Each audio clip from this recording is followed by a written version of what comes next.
सभी ने जब कैलेंडर को देखा होगा तो आज नवंबर की दूसरी तारीख है। और अगर आप मसीह हैं और मसीहत में चलते चले आ रहे हैं, नवंबर का महीना आते ही आपके दिमाग में क्रिसमस की घंटियां सुनाई देने लगती हैं, है ना। अभी भाई ने बोला भी कि 6 तारीख को उन्होंने प्रोग्राम रखा है क्रिसमस के महीने में, ताकि वो उन नेत्रहीन लोगों के साथ प्रभु का सुसमाचार साझा कर सके। और जब क्रिसमस अप्रोच कर रहा है, क्रिसमस आने वाला है, और हम फिर से स्मरण करेंगे प्रभु यीशु मसीह के आगमन को, हम फिर से स्मरण करेंगे उस अद्भुत सुसमाचार को जो देधारी होकर हम सबके मध्य में आ गया। हम जब फिर से स्मरण करेंगे प्रभु यीशु मसीह के उस अद्भुत कार्य को जो करने के लिए वो इस दुनिया में आ गया, ये महीना हमें फिर से स्मरण दिलाने लगता है। और अधिकतर आने वाले संडेज में मैं आपके बीच में प्रचार करूंगा, तो हम क्रिसमस को पुराने नियम से समझने का और देखने का प्रयास करेंगे आने वाले कुछ संडों में। याद रखिए, क्रिसमस आफ्टर थॉट नहीं है और क्रिसमस मती से प्रारंभ नहीं होता। ज्यादातर लोग जब हम बाइबल को पढ़ते हैं, हमें लगता है क्रिसमस की कहानी मती रची सुसमाचार उसके 1 अध्याय उसके 17 पद से प्रारंभ होती है। नहीं प्रिय भाई, Christmas is right from the book of the genesis. जो क्रिसमस का संदेश है या यीशु मसीह का सुसमाचार है, पहली बार उत्पत्ति उसके 3 अध्याय में पाया जाता है।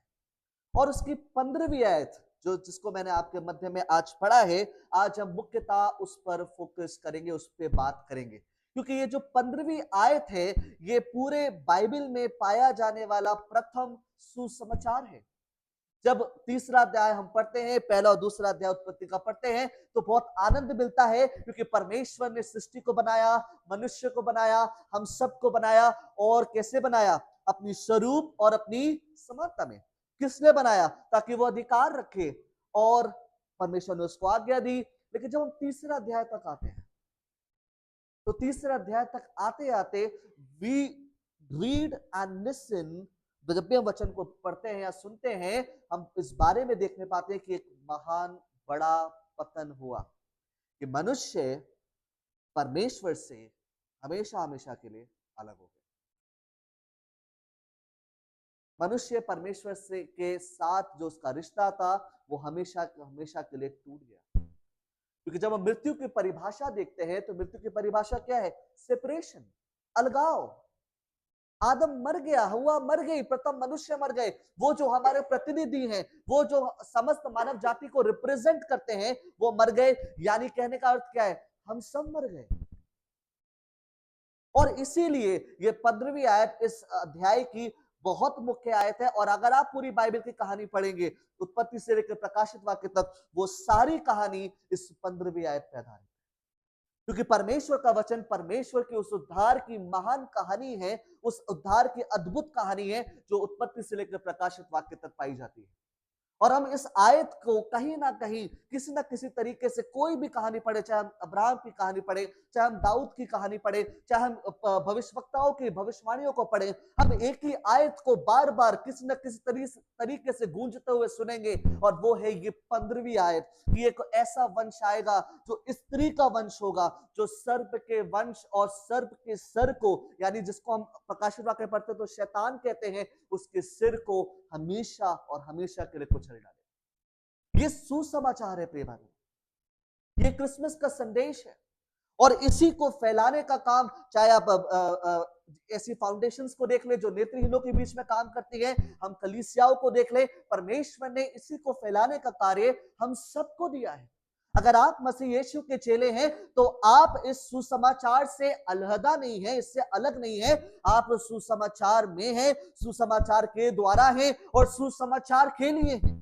आपका और मेरा जीवन यीशु मसीह में होने के बाद सुसमाचार से अलगाव का जीवन हो ही नहीं सकता, क्योंकि यह सुसमाचारी है जो हमारे जीवन को मसीह में रोपित करता है या प्लांट करता है। क्योंकि सुसमाचार के बगैर हम कैसे हैं? मरे हुए हैं। और आज सबसे पहली बात जो आज हम देखेंगे, वो है कि हमें सुसमाचार की आवश्यकता क्यों है? Why do we read the good news? और आखिरकार ये गुड न्यूज है क्या हमारे लिए? जब हम तीसरे अध्याय को पढ़ते हैं हम इस बात को देखने पाते हैं, परमेश्वर ने आदम और हवा के लिए एक एक वाचा का एक चिन्ह रखा, जिसमें यह था कि अगर तुम इसका पालन करोगे तो जीवित रहोगे, पालन नहीं करोगे तो मर जाओगे। एक तरीके से ये एग्रीमेंट है, एक तरीके से करार है। If you do this will happen, if you don't do this will not happen, that's all. उसमें बीच में कोई भी कॉम्प्रोमाइजिंग स्टेटमेंट नहीं है, उसमें बीच में और कोई भी बात नहीं है। There is it is either black और व्हाइट, नथिंग ग्रे, कुछ भी बीच की बात नहीं। और हम देखने पाते हैं तीसरे अध्याय का प्रारंभ होता है, पहली 7 पदों को हम पढ़ते हैं, क्या होता है, आदम और हवा परमेश्वर के उसी करार को क्या करते हैं, तोड़ देते हैं। और क्योंकि वो आदम और हवा परमेश्वर के करार को तोड़ देते हैं, परमेश्वर जो सिद्ध प्रेम करने वाला है, परमेश्वर जो उनको सिद्धता में बनाने वाला है, एक परफेक्शन में जिसमें बनाए गए हैं, वो ही परमेश्वर एक सिद्ध न्याय भी है। He is a perfect judge who will not compromise with any iniquity। अगर आप उसके करार को तोड़ेंगे वो दंड देगा, क्योंकि वो एक सिद्ध न्यायी है। He is a perfect judge and that's what he does। और वही वो करता है। क्या करता है उसके बाद हम देखने पाते हैं, जब परमेश्वर आता है उनसे मिलने के लिए, 7 पद से आगे को पढ़ते जाओ 14 पद तक, तो वो छुप जाते हैं। परमेश्वर पूछता है, तुम्हें किसने बता दिया कि तुम छुप गए हो, तुम्हें किसने बता दिया कि तुम नंगे हो, क्या तुमने वो फल खाया? और वो बोलते हैं, ये नहीं बोलते हमने खाया, ये नहीं बोलते मैंने खाया। क्या करते हैं, सबसे पहला पाप का प्रभाव देखने को मिलता है। क्या?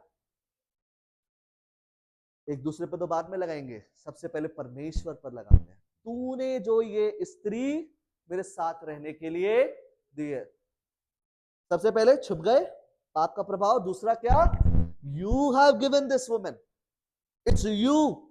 Genesis chapter 2 last verses says, O she is the bone of my bone and flesh of my flesh, वो मेरे हड्डियों में की हड्डियों, मेरे मांस में का मांस है। जेनेसिस चैप्टर 3 आते आते, you have given this woman, है ना? पाप में पतन, प्रेम खत्म, दोषारोपण शुरू, झगड़ा शुरू, बहुत सारी बातें जो आज हम अपने संसार के अंदर देखने पाते हैं, has begun in Genesis. And Bible is the only book that explains us what and how this world runs. किस प्रकार से उस दुनिया में जो भी पाया जाता है, किस प्रकार से ये दुनिया चलती है। और ये बुरी खबर है, ये अच्छी खबर नहीं है, क्योंकि परमेश्वर ने हमको इस दशा और दिशा के लिए नहीं बनाया है। अगर आप आज संसार में देखते हैं, आपके घर में झगड़े होते हैं, आप झूठ बोलने की प्रवृत्ति है, आप कुछ भी ऐसा करते हैं जो आपके मन में विचार आता है, उसका कारण क्या है? जेनेसिस चैप्टर 3, उत्पत्ति उसका 3रा अध्याय, उसमें जो पतन पाया जाता है, उसमें हम सब पाप में पाए जाते हैं। और आज अगर घर में झगड़े होते, शुरुआत कहां से होती है? It's you who have done this, blame से होती है, एक दूसरे को दोषारोपण करने से, है ना? अभी एक रात पहले, कल रात को, अरे तू तो मेरी प्रिय पत्नी है, तू तो मेरा प्रिय पति है। अगले दिन मॉर्निंग को, क्यों शादी करनी मैंने, मेरी तो किस्मत ही खराब थी, मेरा तो जीवन ही खराब था, मैंने क्या डिसीजन ले लिया? Why this thought is there, ये विचार पाया क्यों जाता है? क्योंकि हम सब जो है वो पाप में ही उत्पन्न हुए हैं और पाप में ही अपना जीवन जीना व्यतीत करते हैं, है ना? आप में से कितने लोग रेड लाइट पर रुकने में बड़ा खुश होते हैं? अगर एक सर्वे लिया जाए, क्यों रेड लाइट हो गई, लेट हो रहा है मुझे, none of us wants to obey. हम कानून मानना नहीं चाहते, हम एक दूसरे पे दोषारोपण लगाना चाहते हैं, हम एक दूसरे के विषय में बुरा सोचते हैं, हम एक दूसरे के विषय में जो भी विचार हमारे मन में आता है, कुछ भी अच्छा नहीं सोच पाते, सब कुछ स्वयं केंद्रित है, स्वयं आधारित है। क्यों है ये सब विचार? क्योंकि हमने परमेश्वर के जीवन से अपने आप को अलगाव किया है, क्योंकि हमारे जो प्रतिनिधि हैं उन्होंने अपने आप को परमेश्वर से अलग किया। हम सब परमेश्वर से अलगाव के साथ पैदा हुए, और ये अच्छी खबर नहीं है, क्योंकि अगर अलगाव में है तो परमेश्वर हमारा क्या है? न्यायी है, और अगर वो हमारा न्यायी है तो कौन उसका सामना कर सकता है? You can have a good relationship with Lord in His love attribute, in His gracious attribute, but if He is a perfect judge, you are not ready and will never be ready to face Him.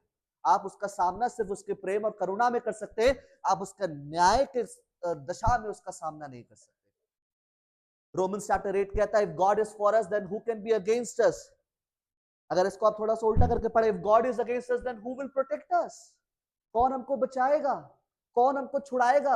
और हम सब एक बुरी खबर में अपने जीवन को जी रहे हैं, और वो बुरी खबर ये नहीं है कि शैतान हमारे पीछे है, वो बुरी खबर ये है कि परमेश्वर अपने न्याय में हमारा एक दिन सामना करेगा, क्योंकि हम सब पापी हैं, हम सब परमेश्वर के विरोध में हैं, और वो हर एक जो भी परमेश्वर के विरोध में है, परमेश्वर उनका न्याय चुकाएगा, अगर वो परफेक्ट परमेश्वर है तो।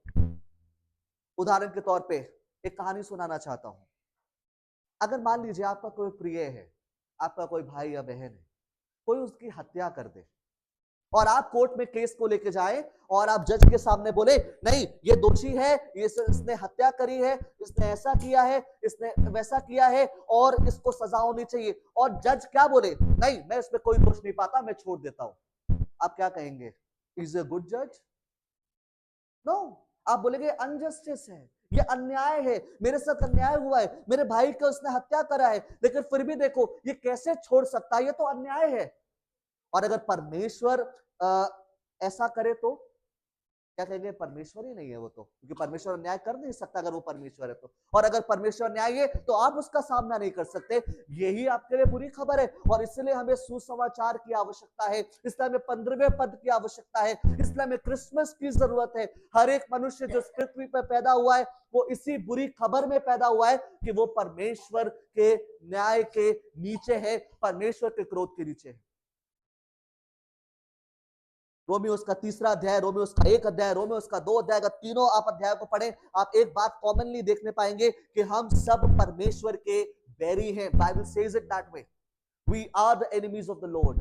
God loves everybody? नो। परमेश्वर सबको एक समान प्रेम करते हैं? नहीं। परमेश्वर सबके ऊपर करुणा करते हैं? यस, लेकिन प्रेम नहीं करते, क्योंकि परमेश्वर जगत से प्रेम रखा, उसने सबको नहीं बचा लिया, बचेगा वही जो उस पर विश्वास करेगा। That's a wrong theology. परमेश्वर सिर्फ करुणा करते हैं, और उसकी करुणा में ये अच्छी बात है कि हम और आप आज यहां पाए जाते हैं कि उसके सुसमाचार को सुन सके। We need a good news because we are under a bad news. हमें सुसमाचार चाहिए क्योंकि हम एक बुरी खबर के नीचे हैं, और वो बुरी खबर क्या है? परमेश्वर के सामना एक दिन हमें करना है, और वो मेमने के समान नहीं आ रहा है। कैसे आ रहा है वो? प्रकाशित वाक्य अगर आप पढ़ेंगे तो समझ पाएंगे, वो सींग के समान आ रहा है। जब प्रकाशित वाक्य 1 अध्याय पढ़ते हैं, जब यूहन्ना डिस्क्राइब करता है, जब वो परमेश्वर के पुत्र मेमने को, प्रभु यीशु मसीह को देखता है, वो बोलता है जब मैंने उसको देखा तो मैं उसके पैरों पर मुर्दा समान गिर गया।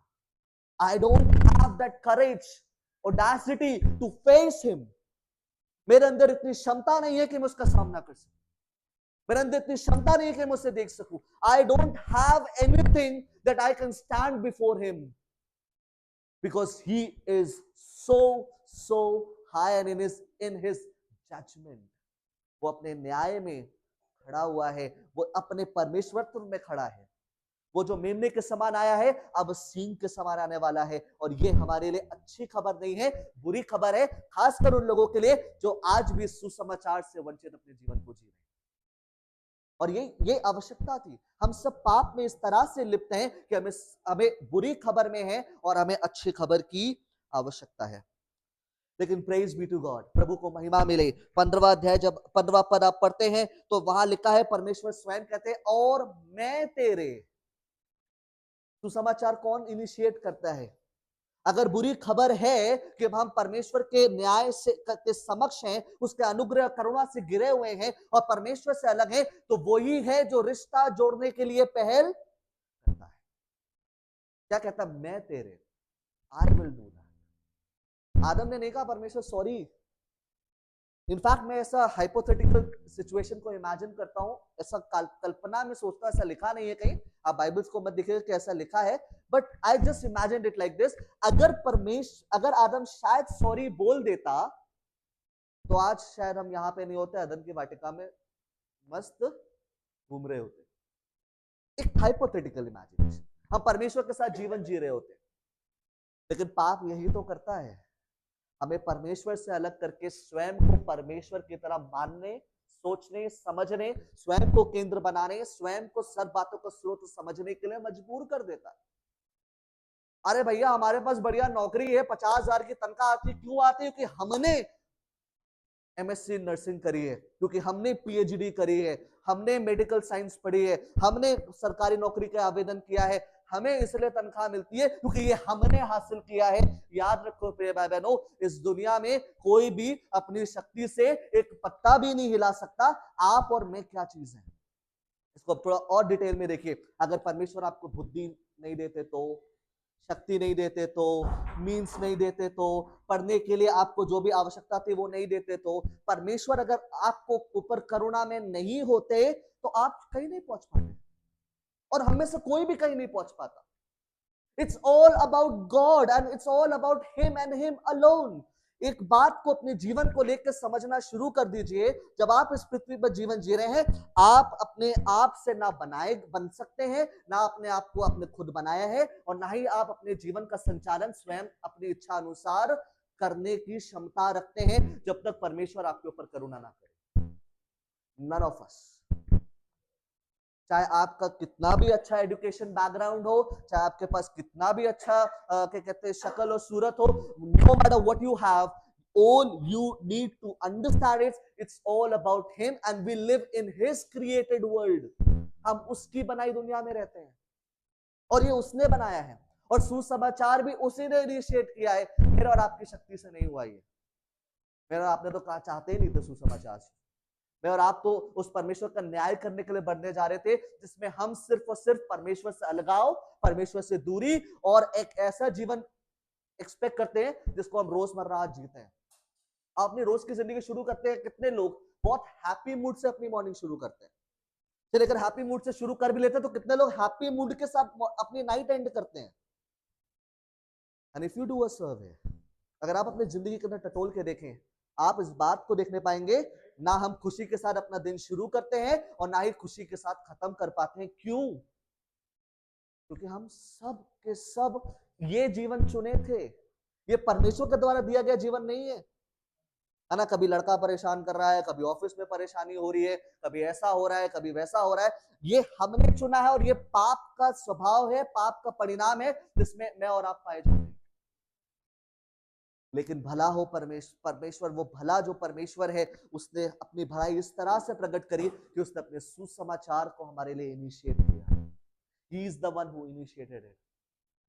जब आप रोज सुबह उठते हैं, इस बात को धन्य कहें कि प्रभु तेरा धन्यवाद हो कि मैं आपको जानता हूं और आपको पहचानता हूं, मेरी मदद कीजिए कि मैं उस सुसमाचार को आज के दिन में देख सकूं। Let's have this prayer।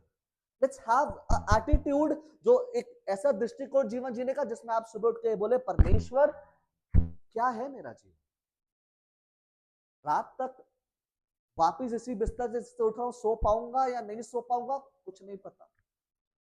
आज जब स्कूटी लेके बाहर निकलूंगा, घर वापस लौट पाऊंगा नहीं लौट पाऊंगा कुछ नहीं पता। और ये है हमारा जीवन। This is the reality of our lives. एक हाइपोथेटिकल वर्ल्ड में हम जीते जिसमें हम 60 सालों के बाद हमें ये LIC कर रही है, इसमें 1 करोड़ रुपए मिल जाएगा। I am not saying it's wrong to do that, but ये हाइपोथेटिकल है। किसे पता वो 60 साल जिएगा नहीं जिएगा। आई एम नॉट सेइंग ऐसा नहीं करना चाहिए। आई एम जस्ट टेलिंग कि एक ऐसी इल्यूजन भरी दुनिया में हम जीते हैं, एक ऐसी काल्पनिक विचारधाराओं में अपने जीवन को जीते हैं, जबकि रियलिटी ये है, what will happen next minute we don't know, हमें नहीं पता। इसलिए it's God who initiates the bond, it's God who initiates the gospel। परमेश्वर है जो सुसमाचार को, अपने अनुग्रह को हमारे ऊपर जाहिर करता है। और ये सुसमाचार क्या है? परमेश्वर विभाजन करता है, डिवाइड करता है। अब ये बड़े थोड़ा सा सुनने में अजीब लग सकता है। That's what Bible says। क्या लिखा है? उत्पत्ति 3 अध्याय उसके 15 पद को दोबारा से देखिए। मैं तेरे और इस स्त्री के बीच में, तेरे वंश और इस स्त्री के वंश के बीच में एनिमिटी या बैर उत्पन्न करूंगा। और अगर आप बाइबल शुरुआत से पढ़ते, it's all about 2 lines, Cain और एबल, अब्राहम और rest of the world, Israelites and the world, है ना, David, the kingdom of the lord and its kingdom of the world. जब आप चेलों को चुनाव करते हैं तो चेले, कलीसिया और संसार। It's all about 2 people. One is for the Lord, another is against the Lord. और जब आप न्याय के दिन में भी खड़े होंगे तो भी दो ही लाइनें होंगी, एक बाई तरफ वाले होंगे और एक दाई तरफ वाले, सिर्फ दो। और ये परमेश्वर ने इनिशिएट किया है। और ये सुसमाचार क्या है? आगे लिखा है कि वो तेरे सिर को क्या करेगा? कुचल डालेगा। मतलब जो दूसरा वंश है, जो सर्प का वंश है, यानी पाप का जो लोग है, शैतान के पीछे और उसके अभिलाषाओं को पूर्ण करने वाले जो लोग हैं, वो एक दिन हमेशा हमेशा के लिए समाप्त हो जाएंगे। और इनफैक्ट मैं ऐसा कहना चाहता हूं, क्रूस पर हो चुके हैं। 2000 साल पहले जब प्रभु यीशु मसीह ने क्रूस पर आकर अपने बलिदान को, what is this gospel all about? ये सुसमाचार है क्या? विभाजन और विजय, है ना? हिंदी में दो बार याद रख सकते हैं, विभाजन और विजय। इंग्लिश में कह सकते हैं डिवाइड एंड विक्ट्री। रिमेंबर, आप अगर मसीह हैं और सुसमाचार में विश्वास करते हैं, आप अपने जीवन को जिस दिन सुसमाचार के ऊपर विश्वास करते हैं, आप डिफीट से विक्ट्री की ओर नहीं जा रहे हैं। आप ऑलरेडी विक्टोरियस है। हाउ? कैसे? क्योंकि मसीह विक्टोरियस। और जो मसीह जो जीता हुआ है या जो विजयी है, वो उसके लोग उसमें क्या है? विजयी है। देखिए, दो वंश की बात होती है। अगर रोमियो 5 अध्याय जब हम पढ़ते हैं, उसमें एक चीज देखने पाते हैं, आदम से मृत्यु और पाप इस संसार में आया। यीशु मसीह से कौन आया? जीवन और अनुग्रह आया। यानी दो ही प्रतिनिधि के अंडर में आप हो सकते हैं, या तो आदम जो पाप में है, जिसमें मृत्यु और क्या कहते हैं पाप पाया जाता है, दूसरा मसीह के प्रतिनिधित्व में जिसमें जीवन और अनुग्रह पाया जाता है और विजय पाई जाती है। तो जितने लोग यीशु मसीह को जानते हैं, उस सुसमाचार पे विश्वास करते हैं, उनके लिए जीवन कहां से शुरू होता है? विजेता से। We start our life from victory. We are not marching towards the victory. We are already victorious. हम कोई अनंत विजय की तरफ नहीं जाएंगे, हम पहले से उसमें क्या है? विजयी है। हर एक वो व्यक्ति जो मसीह यीशु में क्या करता है? That's what the Bible says.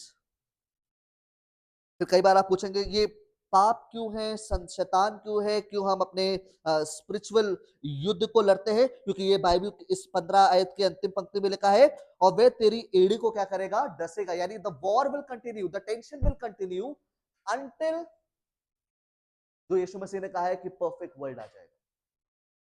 जब तक एक सिद्ध संसार ना आए तब तक ये टेंशन तो चलता रहेगा।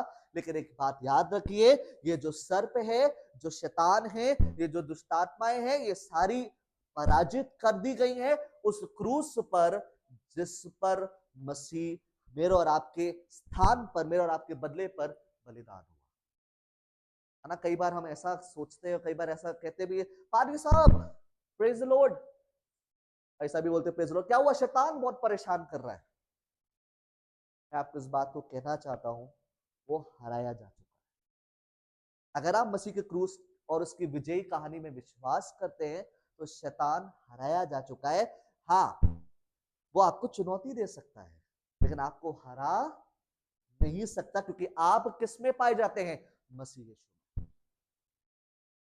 अब क्वेश्चन बस इतना सा बचता है, क्या आप मसीह यीशु में हैं? Are you in the gospel? Are you in this good news? क्या आप इस वंश में हैं जो वंश सर्प के सिर को कुचलेगा? Are you found in this? क्या आप इसमें पाए जाते हैं? और अगर आप पाए जाते हैं, इस बात को स्मरण रखिए कि आपके पास एक विजयी है, जीवन है, आपके पास एक अच्छी खबर है, और आपका जीवन परमेश्वर और उसकी योजनाओं में दृढ़ पाया जाता है। और अगर आप इस सुसमाचार को नहीं समझते या इसमें विश्वास नहीं करते, मसीह यीशु आपके लिए एक व्यक्तित्व है, बस एक ईश्वर के समान है, जैसे बाकी लोग के धर्म के लोग अपने ईश्वरों को मानते हैं, हम भी एक परंपरा के तौर पर परमेश्वर को मानते हैं। अगर हम इस बात को इस तरह से लेके चलते हैं, तो याद रखिए, मैं और आप अभी भी उस यीशु की पहचान से वंचित है, उस सुसमाचार से वंचित है। जब हम इस क्रिसमस को मनाने के लिए आने वाले दिनों में तमाम जगह, तमाम कलीसियाओं में, शहर में तमाम सारे फंक्शन होंगे और आप शायद जाएंगे भी बहुत सारे फंक्शन होंगे। आपको आमंत्रण आएगा। जब आप इस साल इस क्रिसमस को एज अ फेस्टिवल, ज्यादा लोग एज अ फेस्टिवल देखते हैं, जब आप उत्सव के रूप में मनाने के लिए सोचते हैं, आगे बढ़ते हैं, इससे पहले हम इसमें आनंदित हों, इससे पहले हम मसीह के आगमन की खुशी मनाएं, लेट अस आस्क आवरसेल्फ, अपने आप से एक सवाल करें, क्या मैं उस वंश में, उस प्रतिनिधित्व में जो प्रभु यीशु मसीह का है, उसमें अपना जीवन जी रहा हूं? इसका अर्थ क्या है? इसका अर्थ बहुत सिंपल सा है। अब जो मसीह यीशु में है वे नई सृष्टि है, पुरानी बातें क्या हो गई? बीत गई। लिखा है ना आपके बाइबल में, दूसरा कुरिन्थियों 5 अध्याय उसके 17 पद बोल रहा हूं मैं, आपके में बीत गई लिखा है? नहीं लिखा, बीत गई लिखा। सही है, सही कह रहे हैं। आपके जीवन में बीत गई कि नहीं बीत गई, इस बात को पूछिए। बाइबल में तो ऐसे ही लिखा है, पुरानी बातें बीत गई, देखो सब आपके जीवन में नया क्या हुआ है। जितनी भी आपकी एज है, जितने भी समय से आप प्रभु यीशु मसीह को जानते हैं, आपके जीवन में क्या नया हुआ? क्या आप इस नए जीवन को, जो एक नया जीवन मसीह हमें दे सकता है, उसको आपने अनुभव कर रहे हैं, उसमें जीवन जी रहे हैं? Is this there something new for you, और you are living in your old self? पहले भी झगड़े थे, आज भी झगड़े हैं, पहले भी ये था, आज भी ये है, पहले भी वो था, आज भी वो। फर्क क्या है? फर्क क्या है? बस पहले नाम कुछ होता था, आज थोड़ा इंग्लिश नाम हो जाता है। Is that the way? पहले हम कुर्ता पजामा पहनते थे, आज हमें टाई लगाने का मन करता है ना? पहले हमें पता नहीं था 25 दिसंबर क्या होती है, अब 25 दिसंबर को पर्दे पुर्दे धो करके घर के बाहर झालर लगाते थे, ऊपर डंडा लगाते थे, तारा टांग देते कि जो कोई देखे पता लग जाए तारा मंजूसी यीशु मसीह यही रहता है। घर में आके जब मिले तो यीशु मसीह नहीं मिलता उनको। कौन मिलता है? वही पुराना संसारिक व्यक्ति जो आज भी सुसमाचार से दूर है। तारा लगाने से हम मसीह नहीं बनेंगे प्रिय भाइयों। मैं नहीं बोल रहा मत लगाइए, लगाइए, उत्सव मनाइए, प्रभु यीशु मसीह को धन्यवाद दीजिए, उसकी आराधना कीजिए उस दिन, लेकिन नए जीवन के साथ, पुराने जीवन में नहीं। क्योंकि जो सर्प और उसका वंश है वो क्या किया जाएगा, या क्या किया जा चुका है 2000 साल पहले, कुचल दिया जा चुका है, वो पराजय में जीवन जी रहे हैं। और अगर आप भी अपने इस पुराने जीवन में अपने जीवन को जी रहे हैं, तो आप पाप में जीवन में जी रहे हैं, यानी आप परमेश्वर के साथ नहीं है, परमेश्वर के विरोध में है। और विरोध में तो कैसे हैं आप? पराजित हैं, और आप अनंत मृत्यु की ओर बढ़ते चले जा रहे हैं। इस बात को कहने में मैं नहीं शर्माऊंगा, इस बात को स्पष्टता के साथ कहूंगा। लेकिन अगर आप इस बात को देखते, समझते और पहचानते हैं कि मैं इस परमेश्वर के वंश में पाया जाता हूं, मैं इस प्रभु को जानता हूं, मेरे जीवन के लिए पुरानी बातें बीत गई हैं और अब सब नया हो गया है, मेरा जीवन की अब इच्छाएं नहीं है, मेरे जीवन की अब अभिलाषाएं नहीं है, अब मैं संसार की ओर नहीं पर परमेश्वर की ओर बढ़ना चाहता हूं, तो सच में मैं आपको कहना चाहता हूं, आपके लिए क्रिसमस मेरी और हैप्पी होगा। नहीं तो क्रिसमस आप हर साल मनाते जाएंगे, आप बोलेंगे जरूर हैप्पी और मेरी क्रिसमस, लेकिन there will be no merriness and no happiness, because there is no Christ there, क्योंकि उसमें मसीह है ही नहीं। इसलिए before we approach Christmas this year, let's evaluate. ये नवंबर के महीने में जितना भी परमेश्वर हमें समय देता है, हम अपने आप को तैयार करेंगे इस तरीके से कि जब इस साल का क्रिसमस आए हमारे जीवन में, we must be found in the newness of life, हम एक नए जीवन में पाए जाएं।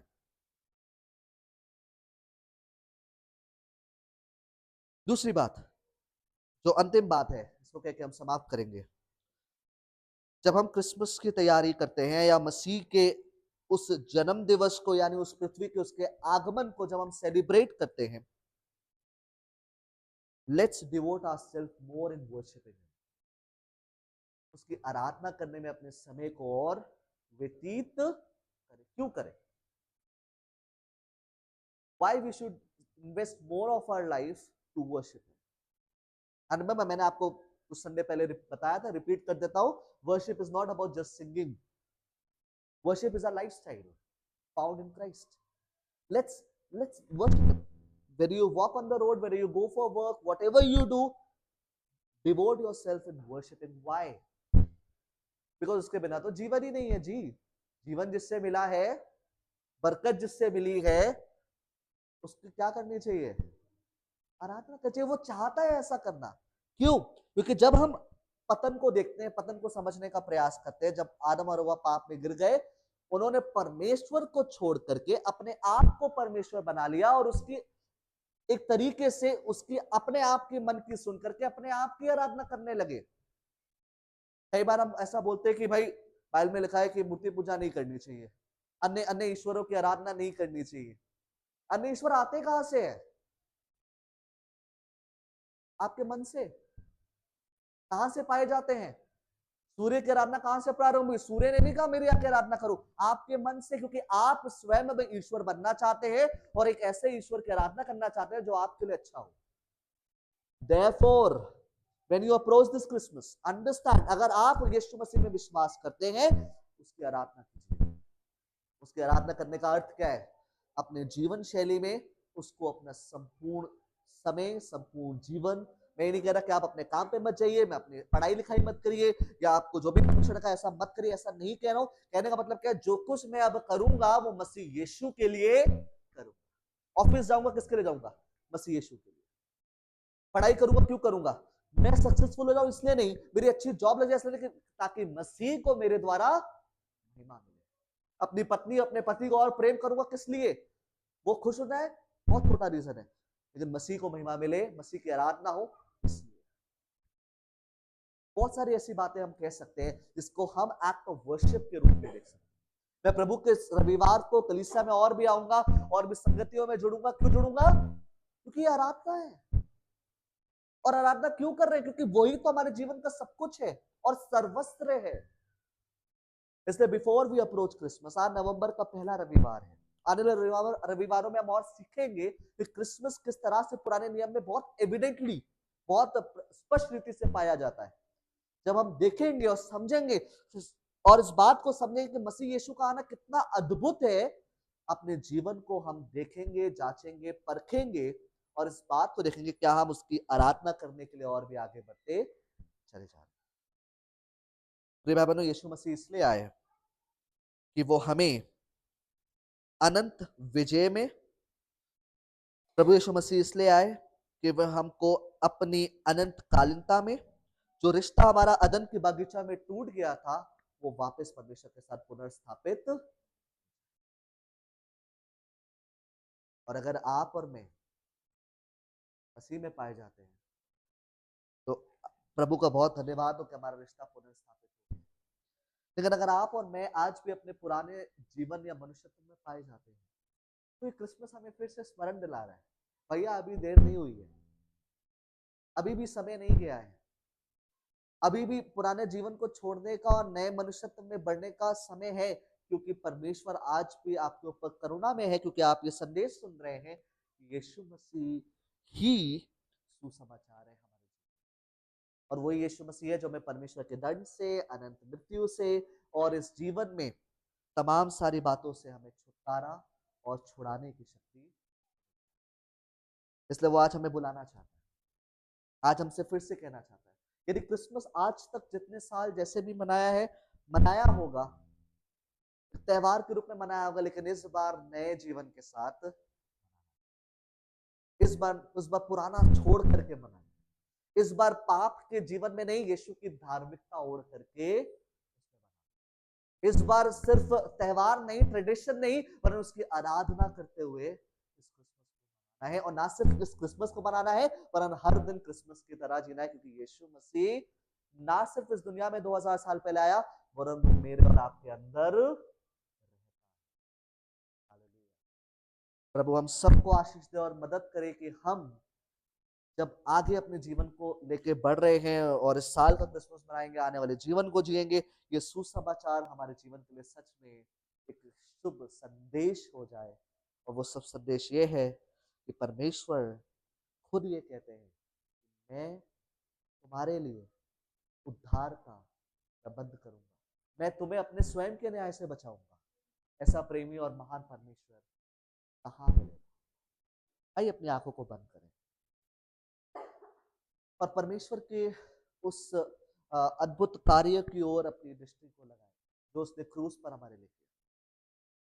वो जो न्याय है स्वयं ही हमसे इतना प्रेम करता है कि अपने न्याय को तो वो नहीं त्याग सकता, लेकिन हमको अपने न्याय से बचाने के लिए खुद देदारी होकर बलिदान हो गया, ताकि हम में से जो कोई उस पर विश्वास करे वो उसके न्याय में नाश ना हो परंतु अनंत जीवन पाए, उसके साथ एक अनंत रिश्ते में अपने जीवन को जी सके।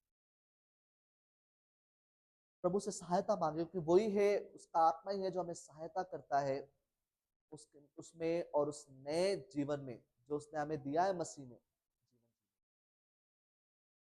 पिता परमेश्वर, हम आपको धन्य धन्य और धन्य कहते हैं, आप जो है उसके लिए प्रभु आपकी महिमा करते हैं, आपकी वंदना करते हैं प्रभु, आपको सराहते हैं, आपकी प्रशंसा करते हैं क्योंकि आप ही सारे आदर, सारी महिमा, सारे सम्मान के योग्य हैं प्रभु।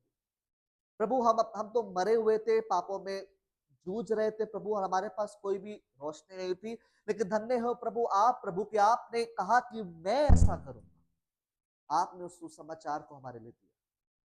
हमने तो आपके विपरीत जाना चुना था, लेकिन प्रभु आप हमें गले लगाने के लिए दौड़े चले आए प्रभु। वो आपका बहुत बहुत धन्यवाद हो प्रभु। हम अपने आप को नम्र करते हैं, अपने आप को दीन करते हैं प्रभु, समझते हुए प्रभु कि आप कौन है और हम आप में आप आपके विरोध में क्या थे और अब हम आप में क्या है। पिता प्रभु हमारी मदद कीजिए, हमारी सहायता कीजिए प्रभु कि हम इस क्रिसमस जब हम आगे बढ़ रहे हैं प्रभु, इन महीनों में जब हम स्मरण करेंगे, आपके वचन में से देखेंगे प्रभु, हमारा जीवन सच में एक नए जीवन, एक मन फिराव के जीवन के साथ, एक नई स्फूर्ति के साथ, एक नए रिश्ते में आपको अनुभव करते हुए, आपकी आराधना करते हुए ये क्रिसमस हम मना सके प्रभु। सारी बातों में आपके नाम को महिमा मंद कर सके प्रभु। हम में से जिन्होंने भी आपका वचन सुना है प्रभु, आपका आत्मा हमारे हृदय में और भी कार्य करे। सारा दिन आपको देते बिनती को प्रभु यीशु के नाम से मांगते हैं।